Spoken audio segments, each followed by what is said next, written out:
les chiffres de la dette publique française viennent de sortir pour le deuxième trimestre.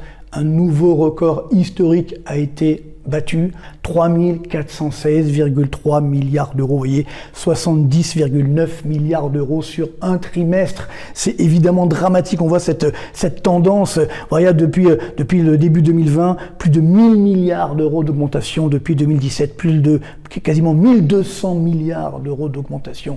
Malgré cette augmentation de la dette publique, eh bien le PIB n'a pas augmenté à l'aune de cette dette publique. Voilà les chiffres qui sont évidemment particulièrement dramatiques. Donc augmentation donc depuis 2019. Donc là on a la courbe rouge, encore une fois c'est la dette publique. Alors on remonte, vous voyez, à même 1996. La courbe bleue c'est le PIB en valeur, donc augmenté de l'inflation. Donc on voit que pendant des années il y avait plus de PIB en valeur que de dette publique. Très bien, sauf que évidemment la dette publique ensuite passe devant le PIB, même si le PIB c'est un flux de revenus alors que la dette c'est un stock de dette, mais néanmoins ce qui compte c'est l'évolution. Et regardez bien ce chiffre, cet écart qui se creuse, voyez bien, plus 1028,9 milliards précisément d'augmentation de la dette publique donc depuis le début 2020, alors que sur la même période, le PIB français a augmenté de 519,5 milliards d'euros.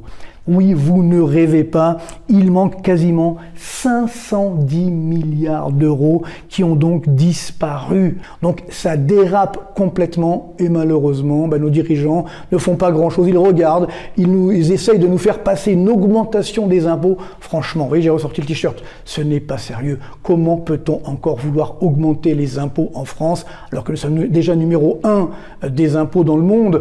On a également le chômage qui est en train d'augmenter. Et les derniers indicateurs avancés viennent de sortir sur l'activité, que ce soit les chiffres de l'INSEE ou des directeurs d'achat, ça confirme que la récession malheureusement en France est en train de s'aggraver. Voilà, merci messieurs les dirigeants, merci monsieur Macron notamment.